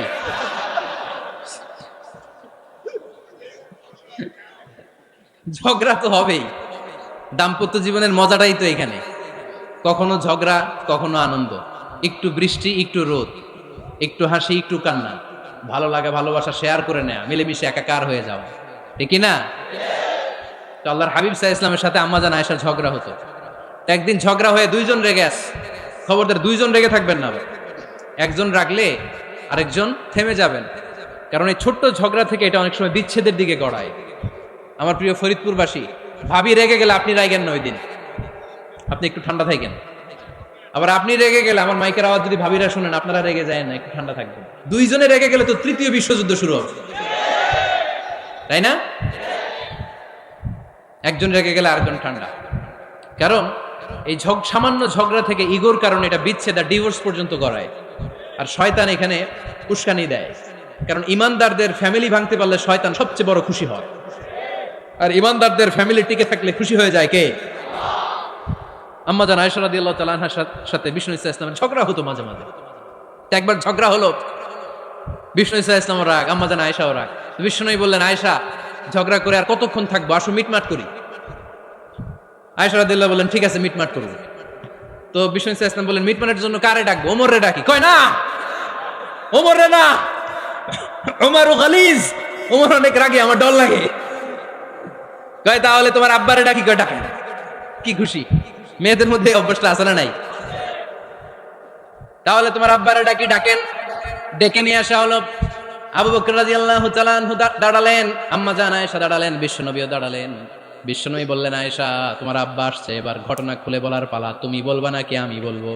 আম্মা জান আয়েশা বললেন, আপনি বলেন, তবে ওয়ালা তাকুল ইল্লা হাক্কান, যেটা ঘটছে ওইটাই বললেন, মিথ্যা কথা কইেন না। আবু বকর রাদিয়াল্লাহু তাআলা আনহু রেগে মেগে আগুন, কি এই কথা তুমি কেমন করে বলো? বিশ্বনবীকে মিথ্যা কথা কখনো বলবে? রেগে মেগে দিলেন মেয়ের গালে এক চড়। বানিয়ে বলতেছি না, মুসনাদ আহমদ ইবনে হাম্বলের হাদিস। বাবার হাতের থাপ্পড় খেয়ে আম্মা জান আয়েশা উল্টে বললেন। সাইয়েদনা আবু বকর রাগে গড়গড় করছেন, আবার মারার জন্য তেড়ে গেলেন। এবার বাঁচার জন্য আম্মা জান আয়েশা বিশ্বনবীর পিছনে যে আশ্রয় নিলেন, বিশ্বনবী বাঁচানোর জন্য দুই হাত মেলে দাঁড়িয়ে গেলেন। পড়েন সুবহানাল্লাহ। বিশ্বনবী যখন দুই হাত মেলে দাঁড়িয়ে গেলেন, সাইয়েদনা আবু বকর রাদিয়াল্লাহু আনহু থেমে গেলেন। সাইয়েদনা আবু বকর রাদিয়াল্লাহু তাআলা আনহু ঘর থেকে বের হয়ে বারান্দায় দাঁড়ালেন। পড়েন সুবহানাল্লাহ। এবার বিশ্বনবী আম্মা জান আয়েশার কাছে যেয়ে বলেন, ইয়া আয়েশা কাইফা রাআইতিনি আনকাসতুকি মিনার রাজুল, দেখছো কিনে বাঁচাইলাম? আমি না থাকলে ভর্তা বানাই ফেলতো আজকে। আমি বাঁচাইছি তোমারে, আমি আমার লগে ঝগড়া করো তুমি? লজ্জায় পড়ে আম্মা জান আয়েশা খিলখিল করে হেসে দিলেন, বিশ্বনবীও হেসে দিলেন। দুইজনের হাসির মধুর আওয়াজ শুনে সাইয়েদনা আবু বকর বাইরে থেকে অবাক, কিরে এতক্ষণ না ঝড় তুফান, এখন দেখি হাসি। সালাম দিয়ে অনুমতি নিয়ে ভিতরে ঢুকলেন। ঢুকে দেখেন আম্মা জান আয়েশাও হাসে, বিশ্বনবীও হাসে। এ হাসি দেখে আবু বকর রাদিয়াল্লাহু আনহু হেসে দিলেন। আরশের উপর থেকে খুশি হয়ে গেলেন কে? এবার সাইয়েদনা আবু বকর রাদিয়াল্লাহু তাআলা আনহু বললেন, ইয়া রাসূলুল্লাহ আশরিকানি ফি সিলমিকুমা কামা আশরাকতুমানি ফি হারবিকুমা। ও নবী, যুদ্ধ লাগলে, দুইজন যুদ্ধ লাগলে মীমাংসার জন্য যেমনি আমারে ডাকেন, এরকম হাসি আর আনন্দের মুহূর্তেও আমারে একটু ডাইকেন। আশরিকানি ফি সিলমিকুমা কামা আশরাকুমানি ফি হারবিকুমা। নবী, আপনাদের মধ্যে ঝগড়া লাগলে সন্ধি করার জন্য আমারে যেমনি ডাকেন, আপনাদের হাসি খুশি আনন্দ খুনসুটি এই মজাদার মুহূর্তগুলোতে আমারে বঞ্চিত রাখেন না, আমার একটু ডাইকেন। সুবহানাল্লাহ পড়েন। এই মুসনাদ আহমদ ইবনে হাম্বলের হাদিস শোনার উদ্দেশ্য হচ্ছে, বিশ্বনবী প্রথমে ওমর ফারুকের নাম বলেছিলেন। সাইয়েদনা আয়েশা বলে, না আমি ডরাই। হাইবাত, দিস ইজ কল্ড হাইবাত ওমর। একবার বিশ্বনবীর সব বিবিরা ধরলেন, ও নবী আমাদেরকে এটা দেন, ওইটা দেন, ঘরে এটা নাই, ওইটা নাই, ওইটা নাই। বিশ্বনবীকে, আমার কাছে কিচ্ছু নাই, যদি এমনি আমার বউ হয়ে থাকতে চাও থাকো, তাহলে তা না হলে যা লাগবে কিনে দেবো, সাথে সাথে তালাকও দিয়ে দিব। কিছু দিতে পারবো না, আমার নাই তো, সামর্থ্য নাই। কিন্তু বিবিরাও ছাড়া না, এটা দেন ওইটা দেন। বিশ্বনবী রহমতের নবী, বিবিদেরকে বুঝাতেও পারেন না। বিবিরা আবদার করতেছে, নবী এটা লাগবে ওইটা লাগবে। ইন দ্য মিন টাইম বিশ্বনবী একজনের সালাম শুনতে পেলেন। কে যেন দরজায় দাঁড়িয়ে বলতেছে, আসসালামু আলাইকুম। বিশ্বনবী দরজার দিকে তাকালেন, তাকিয়ে বললেন, ওয়া আলাইকুম আসসালাম। আর বুঝতে পারলেন এটা আমার ওমরের সালাম। সালাম দেওয়ার পরে বিবিদের দিকে তাকায় দেখে একজন বিবিও নাই, সব অন্দরমহলের ভিতরে দৌড়। সুবহানাল্লাহ পড়তে পারলেন না? This is our super hero Omar. এরকম ওমর একটা লাগবে। চিল্লায় বলেন, কয়টা? একটা ওমর গোটা বিশ্বকে সোজা করে দিবে। একটা ওমর সবল আর দুর্বলের সব পার্থক্য দূর করে দিবে। মাজলুমের উপর জালিমের অত্যাচারের অবসান ঘটায় দিবে। গোটা বিশ্বটাকে সাম্য, মৈত্রী, ভালোবাসার ইনসাফ দিয়ে পরিপূর্ণ করে দিবে। সেই ওমরের অপেক্ষায় আমরা। নিজের ছেলেকে 80টা বেত মেরেছেন। কয়টা? 80টা বেত মেরেছে। এই ব্যাপারে অনেকগুলো বর্ণনা পাওয়া যায়। সবচেয়ে সহি বর্ণনা হচ্ছে মুয়াত্তা ইমাম মালিকের বর্ণনা। ওমর ফারুক রাদিয়াল্লাহু তাআলা আনহুর ছেলে আব্দুর রহমান মারুফুন বিআবি শাহমা ছিলেন মিশরে। ওখানে নাবিজ খেয়েছিলেন। নাবিজ হচ্ছে আরব দেশের লোকেরা দুধের মধ্যে শক্ত খুরমা রাত্রে বেলা ঢেলে দিত। ঢেলে দিলে সারা রাত ওই খুরমার রসটা দুধের সাথে মিশে দুধটা লাল হয়ে যেত। এটারে সকালবেলা খেত, খুব সুস্বাদু। এটাকে বলে নাবিজ। কিন্তু এটা রাতে ভিজাইলে সকালেই খাইতে হয়, রেখে দিলে আবার একটু সমস্যা হয়। এটা অনেকটা তারির মতো হয়ে যায়, মাতলামি চলে আসে। তো ওমর ফারুকের ছেলে নাবিজ খেয়েছেন, মদ খাননি, নাবিজ। কিন্তু নাবিজ খাওয়াতে সাকরান চলে এসেছে। সাকরান চলে আসাতে এটা যখন প্রমাণিত হয়েছে, আমর ইবনে আস রাদিয়াল্লাহু তাআলা আনহু নাকি 80 বেত মেরেছেন মিশরে। কয় বেত? নিয়ম হচ্ছে সবার সামনে, কিন্তু সবার সামনে না মেরে একটু গোপনে মেরেছে। এই তথ্য যখন ওমর ফারুকের কাছে এসেছে, উনি বললেন, না, মারতে হবে সবার সামনে, আলাদা মারলা কেন? ও মদিনায় ফিরে আসলে আমি আবার 80টা মারব। মদিনায় ফিরে আসার পরে সাইয়েদনা ওমর ফারুক ওই আগের 80টারে আর ধরেন নাই, নিজ হাতে আবার 80টা বেত মেরেছেন। এই বেত মারার 1 মাস পরে এই আবু শাহাম ইন্তেকাল করেছে। অনেক ঐতিহাসিক বলে এই বেতের আঘাতে মরেছে, কেউ কেউ বলেছে নিজের রোগের কারণে মরেছে। কিন্তু দিস ইজ দ্য ইনসাফ সিস্টেম অফ উমর। নিজের ছেলে বলে ছেড়ে দেয় নাই, এখন নিজের ছেলে হইলে 7 খুন মাফ, নেতার ছেলে হইলে 10 খুন মাফ, এলাকার মোড়লের ছেলে হইলে 10 খুন মাফ। নো পার্সিয়ালিটি ইন ইসলাম। ইসলামে পার্সিয়ালিটি নাই। আপনি নেতার ছেলে হন, আপনি বিজনেস ম্যাগনেটের ছেলে হন, আপনি যেই হন না কেন, ইসলামের দৃষ্টিতে সবাই সমান। চিল্লায় বলেন ঠিক কিনা? বনু মখজুমিয়া গোত্রের এক নারী চুরিতে ধরা পড়ল।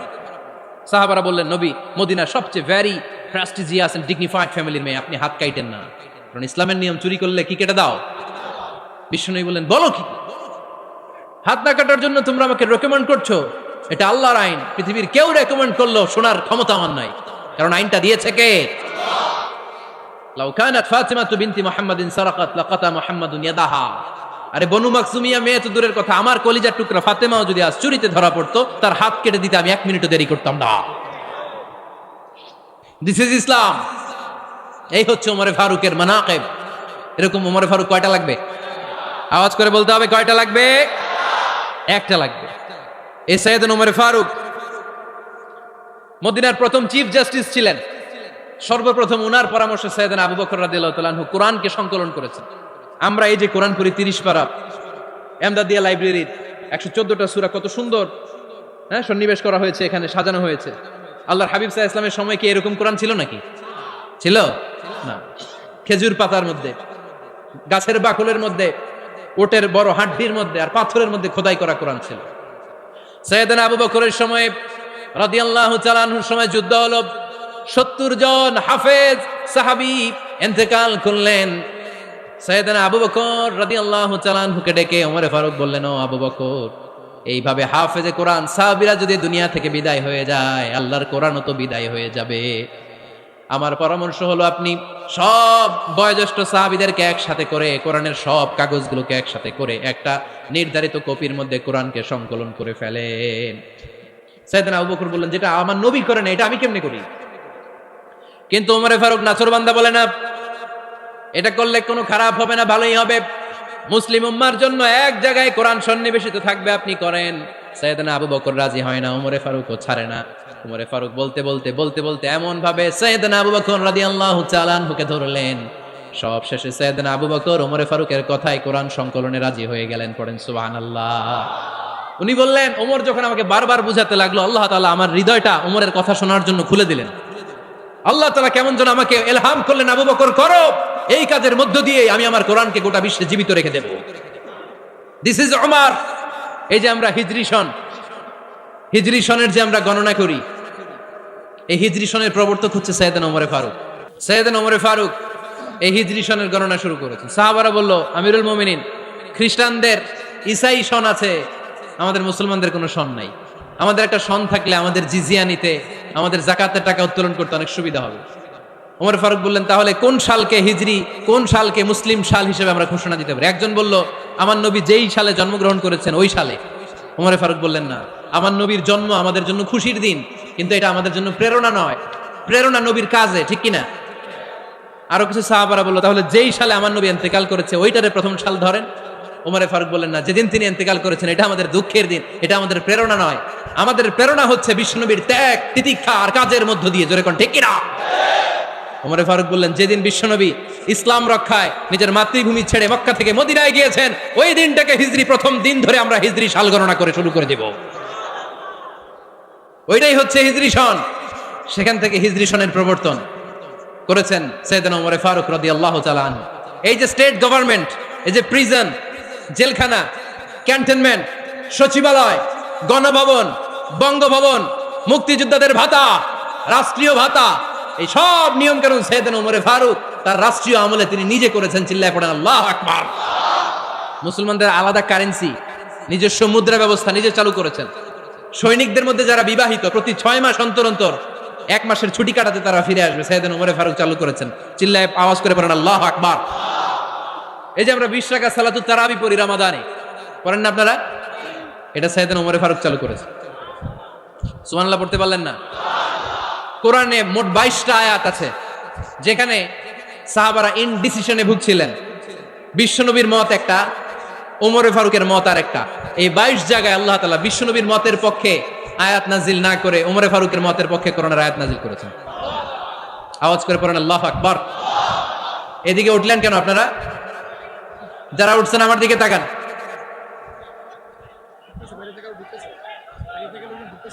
কিছু ভিতরে ঢুকতেছে, কিছু বাইরে দিছে না?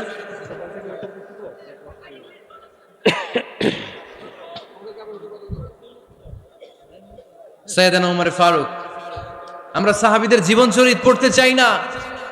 কত যে অনুপ্রেরণামূলক দৃষ্টান্ত সাইয়েদনা ওমর ফারুক আমাদের জন্য রেখে গিয়েছেন।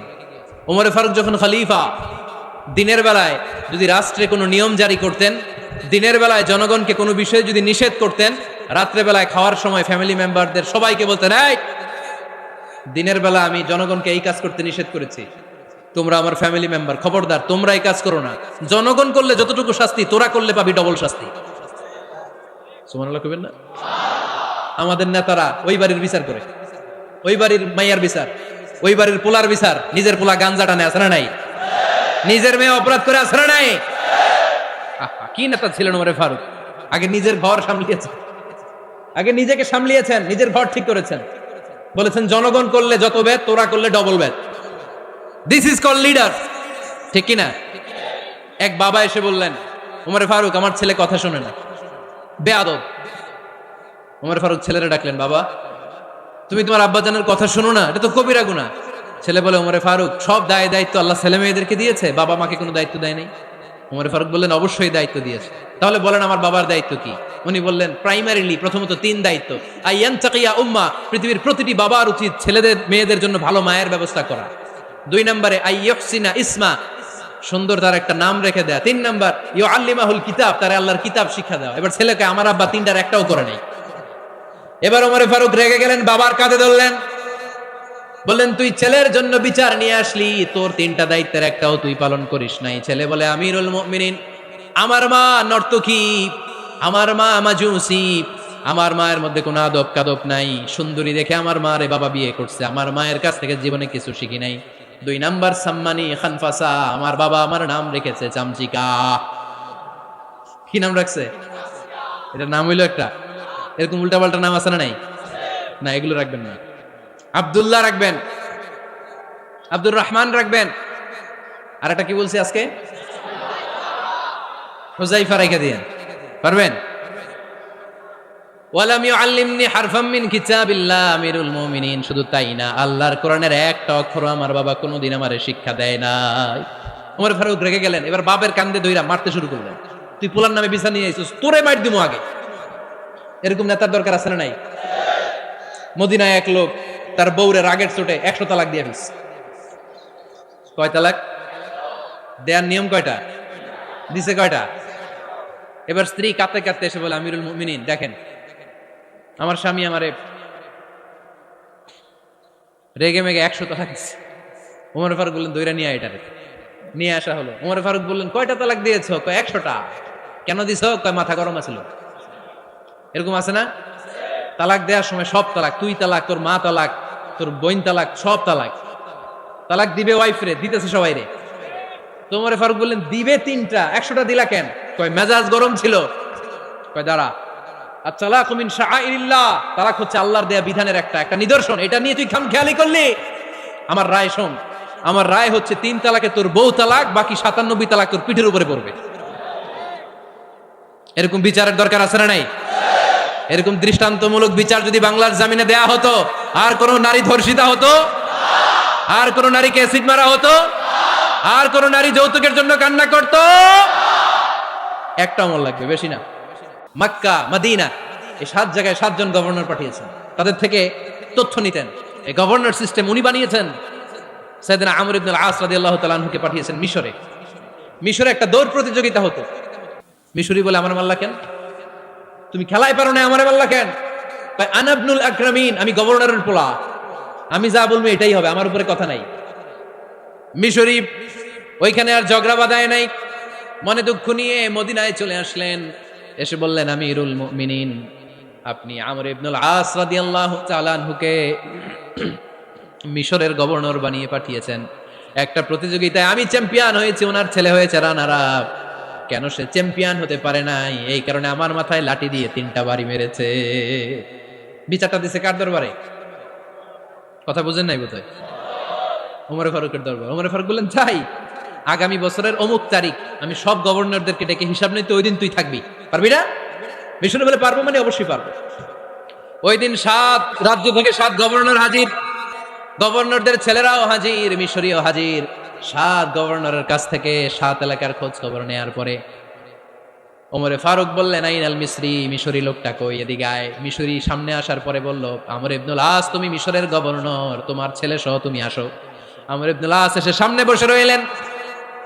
এবার বললেন, ও আমর ইবনুল আসের ছেলে, তুমি নাকি ইবনুল আকরামিন গভর্নরের ছেলে, তুমি যা বলবা মিশরে নাকি তাই হবে, তোমার নাকি অনেক দাপট। নিজে একটা লাঠি এনে মিশরের হাতে দিয়ে বলল, এবার তোর মাথায় যতটা মারছে তুই ততটা গুনে গুনে মার, আমি দেখবো। আমর ইবনুল আস দেখবে, আমর ইবনুল আসের ছেলেরে তুই এখানে মার। সে বলতেছে, থাক, আপনি বলছেন এতেই যথেষ্ট, মারা লাগবে না, আমি মাফ করে দিলাম। ওমরে ফারুক বলল, খবরদার, মার, মার ওর মাথার মধ্যে। মিশরি ওমরে ফারুকের ধমক শুনে ভয়ে ভয়ে 3টা বাড়ি মারল। এই বাড়ি মারা দেখেও ওমরে ফারুকের হৃদয় ঠান্ডা হয় নাই। লজ্জায় আমর ইবনুল আস, বয়স হয়ে গিয়েছে সাহাবা, মাথা তখন টাক, মাথায় চুল নাই, লজ্জায় মাথাটা হেট হয়ে মাথাটা নিচু করে রেখেছে। এবার রাগের চোটে ওমরে ফারুক বললেন, এবার আমর ইবনুল আসের টাক মাথার মধ্যে একটা মার, মার। কেন ছেলেকে শিক্ষা দিতে পারে নাই? ইয়া আমর ইবনুল আস, মাতা জাআলতুমুন নাস আবিদা, জনগণ তাদেরকে দেখভাল করার জন্য তোমাদেরকে পাঠানো হয়েছে, তাদের উপর কোনো অত্যাচার করার জন্য নয়। চিল্লায় বলেন ঠিক কি না? এরকম নেতা কয়টা লাগবে? কয়টা? ওই নেতার নাম কি? ওমর। হ্যাঁ, হুয়া ইয়াতি ওমর। 22 জায়গায় বিশ্বনবী কয় একটা, ওমরে ফারুক বলে আর একটা। আল্লাহ বলে, বিশ্বনবী আপনার পক্ষে আমি আয়াত নাজিল করতে পারলাম না, আমি ওমরের পক্ষে নাজিল করে দিলাম। বিশ্বনবী বলতেন, ইন্না লিকুল্লি উম্মাতিন মুহাদ্দাস, সব উম্মতের মধ্যে, সব নবীর উম্মতের মধ্য থেকে একজন করে আল্লাহ তাকে মুহাদ্দিস বানাতো। মুহাদ্দিস না, মুহাদ্দাস। মুহাদ্দাস মানে এমন লোক যিনি যা ভাবতো ওই ভাবনাটাই আল্লাহ আয়াত হিসেবে নাজিল করে দিতেন। বিশ্বনবী বলেন, আমার উম্মতের মধ্যে মুহাদ্দাস হচ্ছে সাইয়েদনা ওমর। মদিনার সবচেয়ে বড় মুনাফিকের নাম আব্দুল্লাহ ইবনে উবাই ইবনে সালুল, সব মুনাফিকদের সরদার, কিন্তু এই মুনাফিকের ছেলেটা হলো পাক্কা ইমানদার। এই ছেলের নাম হলো আব্দুল্লাহ। আওয়াজ করে বলেন, ছেলের নাম কি? আব্দুল্লাহ ইবনে উবাই ইবনে সালুল। মুনাফিক সরদার যখন ইন্তেকাল করলো, সাইয়েদনা আব্দুল্লাহ রাদিয়াল্লাহু তাআলা আনহু বিশ্বনবীর কাছে এসে চোখের পানি ছেড়ে ডেকে বলে, নবী আপনিও জানেন, আমিও জানি, মদিনার সবাই জানে আমার আব্বা মুনাফিকদের সরদার, কিন্তু আমার মন তো মানে না, আমার তো পিতা, আমার তো বাবা লাগে, আমার তো মন মানে না। আপনিও জানেন মুনাফেক, আমিও জানি মুনাফেক। নবী আপনার দরবারে কিছু আমি চাই না, আপনার গায়ের একটা জামা দেন, আপনার জামাটা পরিয়ে আমার বাবারে দাফন দিব। এর উসিলায় যদি আমার আব্বারে আল্লাহ মাফ করে দেয়, দয়ার নবী মায়ের নবী জামা খুলে দিয়ে দিলেন। পড়েন সুবহানাল্লাহ। আব্দুল্লাহ রাদিয়াল্লাহু তাআলা আবার আবদার চললেন, নবী জানি আমার বাবা মুনাফেক, কিন্তু আমার তো বাবা, আপনার দরবারে ফরিয়াদ, আপনি নিজে যে আমার বাবার জানাজার নামাজে ইমামতি করবেন। দয়ার নবী মায়ার নবী জানাজার নামাজে যেতে চাইলেন। ওমরে ফারুক বললেন, নবী না, খবরদার, আপনি উবাই ইবনে সালুলের জানাজায় যাবেন না। বিশ্বনবী জোর করে যেতে চাইলেন। সাইয়েদনা ওমরে ফারুক বিশ্বনবীর জামা পেছন থেকে টেনে ধরলেন। আল্লাহু আকবার। টেনে ধরলেন, যাবেন না আপনি। ওমরে ফারুকের হাত থেকে হ্যাচকা টান মেরে জুব্বা টান দিয়ে বিশ্বনবী জানাজায় চলে গেলেন। রব্বুল আলামিন আয়াত নাজিল করলেন, ইস্তাগফির লাহুম আও লা তাস্তাগফির লাহুম ওয়া ইন তাস্তাগফির লাহুম ৭০ মাররাতান ফালান ইয়াগফিরাল্লাহু লাহুম। নবী গো, একবার নয়, দুইবার নয়, ৭০ বারও যদি এই মুনাফিকের জন্য আপনি ক্ষমা চান, তার জন্য ক্ষমা নাই, তার জন্য আছে জাহান্নাম। ওয়ালা তাকুম, আপনি যাবেন না আলা কবরি, কখনো তাদের জানাজায় যাবেন না। এই যে একটা ভুল করে ফেলছেন, এটা এইবারই শেষ, এরপরে আর যাবেন না। সাইয়েদনা ওমর ফারুকের পক্ষে আল্লাহ তাআলা কোনটা আয়াত নাজিল করে দিলেন। চিল্লায় পড়েন আল্লাহু আকবার। এভাবে 22টা জায়গায় ওমর ফারুক যা বলেছে, এটা নিয়ে একটা আলাদা আলোচনা হইতে হবে, আলাদা একটা আলোচনা লাগবে যে 22টা আয়াতে আল্লাহ তাআলা বিশ্বনবীর পক্ষে কোরআনের আয়াত নাজিল না করে সাইয়েদনা ওমর ফারুকের পক্ষে আয়াত নাজিল করেছেন। চিল্লায় পড়েন সুবহানাল্লাহ। ওই ওমর ফারুককে আমাদের মডেল বানানোর দরকার আছে না নাই? ওই ওমর ফারুকের জীবনী আমাদের ছেলে মেয়েদেরকে পড়ানোর দরকার আছে না নাই? আমাদের ভবিষ্যৎ প্রজন্ম এগুলো জানে না। ওরা সালমান খান দেখে বড় হয়, ওরা শাহরুখ খান দেখে বড় হয়, ওরা ঋত্বিক রোশনকে দেখে বড় হয়, ওরা মনে করে যে এরাই বড় সুপার হিরো। আমাদের যে কত বড় সুপার হিরো আছে এরা জানেই না। নতুন প্রজন্মের কর্ণকহরে সাইয়েদনা ওমর ফারুকের ইতিহাস পৌঁছে দেওয়ার দরকার আছে না নাই? ওমরে ফারুকের ইন্তেকালের ঘটনাটা বলেই আমরা মোনাজাতের দিকে যাব। শুনবেন? শুনতে চান? উনি স্বপ্নে দেখলেন একটা লাল মোরগ ওনাকে 3টা ঠোকর মেরেছে। কয়টা? উনি জুমার নামাজে, জিলহজ মাসের শেষ সপ্তাহে জুমার নামাজে বললেন যে একটা লাল মোরগ 3টা ঠোকর মেরেছে। মুগীরা ইবনে শুবা রাদিয়াল্লাহু তাআলা আনহুর দাস আবু লুলু আল মাজুসি, এই লোকটা খঞ্জর বানাতে পারত। মুগীরা রাদিয়াল্লাহু তাআলা আনহুর দাস। মুগীরা প্রতিদিন 4 দিরহাম করে চার্জ করত, যেহেতু দাস। সে এসে বিচার দিল, আমিরুল মুমিনিন, মুগীরা আমার থেকে বেশি টাকা চায়, জুলুম করে। ওমরে ফারুক বললেন, তাই? তুমি কি কাজ জানো? বলে, আমি খঞ্জর বানাতে জানি। বাড়ি কই? পারস্য। আরে তুমি খঞ্জর বানাতে জানলে তো 4 দিরহাম অনেক কম, সে তারও বেশি টাকা নেওয়া দরকার ছিল তোমার থেকে। আবু লুলুর এই কথা পছন্দ হয় নাই। সে কয়, ওমর, তুমি সবারে দয়া দেখাও আর আমার ক্ষেত্রে কঠিন নিয়ম বানাইলা, দাঁড়াও, এই নিয়ম তোমার আমি দেখাবো। এই রাগে সে বাড়িতে যে একটা খঞ্জর বানালো। কি বানালো? খঞ্জর চিনেন? ছোট্ট ছুরি। কিছুদিন আগে ওমানের সুলতান কাবুস ইন্তেকাল করেছে, জানেন আপনারা? ওনার এই কোমরের মধ্যে খঞ্জর থাকতো, ছবিতে দেখছেন? আরব শায়েক যারা সুলতান আমির, কোমরে কি থাকে? ছোরা থাকে, খঞ্জর। সে বাসায় যে একটা খঞ্জর বানালো, যেই খঞ্জরের 2 মাথা, লাহু রাসান ওয়া মাকবাদাতুহু ফি ওয়াসাতি, আর ধরার হ্যান্ডেলটা মাঝখানে, এদিকেও ছুরি এদিকেও ছুরি, যাতে এইভাবে মারা যায়। সে ধার দিতে লাগলো আর বলল, ওমর দাঁড়াও, তোমার আমি দেখাবো। ওমরে ফারুক মসজিদে নববীর ইমাম, ফজরের নামাজের সময় এ আবু লুলু আল মাজুসি বুরনুস পরে, চাদর পরে, লুকিয়ে লুকিয়ে, সে অগ্নি উপাসক, মুমিন নয়, ওমরে ফারুককে অ্যাটাক করার জন্য গেলেন মসজিদে নববীতে। ওয়াকানু ইউসাল্লুনা বিগালাস, তখন ওনারা অন্ধকারে নামাজ পড়তেন। নামাজের সময় যখন হলো, লুকিয়ে লুকিয়ে প্রথম কাতারে ওমরে ফারুকের পিছনে মুয়াজ্জিনের পাশেই দাঁড়ালো, হাতে খঞ্জর। একামত হলো, ওমরে ফারুক সালাত শুরু করলেন, ফজরের সালাত, আল্লাহু আকবার। নামাজ শুরু করলেন, সূরা ফাতিহা বললেন। আরেকটা সূরা যখন পড়তে যাবেন, in the mean time Abu লুলু এই খঞ্জর নিয়ে ওমরে ফারুকের বুকের মধ্যে 3টা স্টেবিং করলেন। একটা মারলেন নাভির নিচে, মারার সাথে সাথে পাকস্থলী কেটে গেল। আরেকটা মারলেন পাজরে, পাজর ছিঁড়ে গেল। 3টা মারার পরে ওমরে ফারুক বললেন, কাতালানি আল কাল, এক কুকুর আমাকে মেরে ফেলেছে। পেছন থেকে এক সাহাবীকে টান মেরে সামনের দিকে নিয়ে গেলেন, তুমি নামাজের ইমামতি করাও। আর ওমরে ফারুককে বাকিরা ধরাধরি করে পেছনে নিতে আরম্ভ করলেন। আর এই আত্মাই আক্রমণ যে করেছে, সে কাতারের মাঝখান দিয়ে যেতে আরম্ভ করলো আর 2 দিকে ছুরি মারতে আরম্ভ করলো। 13 জন সাহাবীর গায়ে ছুরি মেরেছে, 7 জন সাহাবা স্পট ডেথ, জায়গায় মৃত্যু। এই ভয়ঙ্কর অবস্থা দেখে এক সাহাবী বুরনুস, এক ধরনের জুব্বা আছে মাথাওয়ালা, অনেকে জ্যাকেট পরছেন না এরকম মাথাওয়ালা, লম্বা জুব্বা আছে, আর উপরে শীতে পড়ে মাথাওয়ালা, এই মাথাওয়ালা জুব্বা বের করে এক সাহাবী জালের মতো তার দিকে উড়ায় মারল। ওই বুরনুসের মধ্যে পেঁচিয়ে আবু লুলু মাটিতে পড়ে গেল আর সুইসাইড করে ফেলল, নিজের বুকে নিজে মেরে আত্মহত্যা। যেই সাহাবীকে ইমামতির জন্য দাঁড় করালেন, উনি ছোট্ট সূরা দিয়ে, প্রথম রাকাতে সূরা আল কাউসার, দ্বিতীয় রাকাতে সূরাতুল ইখলাস দিয়ে নামাজ শেষ। ওমরে ফারুক বেহুশ। ওমরে ফারুক কি? বেহুশ। সবাই কান্নাকাটি করতেছে, সবাই দেখতে গেলেন, এখন হুঁশ ফিরে না। মুখের মধ্যে, মুখ খুলে রাষ্ট্রের চিকিৎসক মুখের মধ্যে দুধ দিলেন, ওই নাভি দিয়ে দুধ বের হয়ে যায়, পাকস্থলী কেটে ওখান দিয়ে দুধ বের হয়ে যাচ্ছে। তারা বললো, ওনারে বাঁচানো সম্ভব না, দেখেন হুঁশ ফিরে কিনা। হুঁশ ফিরলে ওনার পরে কে আমির হবে, উনি যেন প্যানেল ঠিক করে দিয়ে যায়। সবাই তাকিয়েছে ওমরে ফারুকের চোখের দিকে। আল্লাহর মেহেরবানিতে ঘন্টা খানিক পরে উনি চোখ খুললেন। চোখ খোলার পরেই বলেন নাই, ও মা আমি মরে যাই। চোখ খোলার পরে উনি বলেন নাই, কে মারলো আমারে। চোখ খোলার পরে উনি বলেন নাই, আমার পরে নেতা কে হবে। চোখ খোলার পরে সর্বপ্রথম কথাটি ছিল, আসল্লান নাস, আমার নেতৃত্বে যে ফজরের নামাজটা শুরু হয়েছিল, এটাকে ঠিক মতো তোরা পড়েছিলি? আমার নেতৃত্বে যে ফজরের জামাত শুরু হয়েছিল, সেটা ঠিকঠাক মতো সমাপ্ত হয়েছিল কিনা আগে বল। আসল্লান নাস, নামাজটা হয়েছে কিনা বল। সুবহানাল্লাহ বলতে পারলেন না? This is Omar, hour super hero. নেতা অনেকগুলো লাগে না, এরকম নেতা একটাই যথেষ্ট, যে গোটা বিশ্বকে কাঁপায় দিতে পারে। চিল্লায় বলো ঠিক কিনা? আমরা চাই আমাদের ছেলেগুলো ওমরে ফারুকের মতো বড় হোক।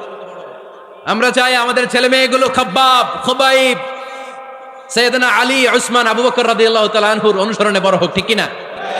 আমরা একটা ওমর চাই, যিনি আমাদেরকে সালাতের শিক্ষা দিয়ে গিয়েছেন, ইন্তেকালের আগে বলেছেন সাল্লান নাস। এজন্য আমরা যেন নামাজ কখনো নষ্ট না করি। আল্লাহর জমিনে দ্বীন বাস্তবায়ন আসাদ্দুহুম ফি আমরিল্লাহি ওমর। ওমর রাদিয়াল্লাহু তাআলা আনহুর মতো এত কঠোর কেউ ছিলেন না। তাই দিন বাস্তবায়নে আমরা যেন কাউরে ছাড় না দেই। সবার আগে আল্লাহর দিন, সবার আগে আল্লাহর কোরআন, সবার আগে আমার ইসলাম, ঠিক কিনা? চাইলেই কেউ এদেশ থেকে ইসলামরে মিটাই দিতে পারবে না।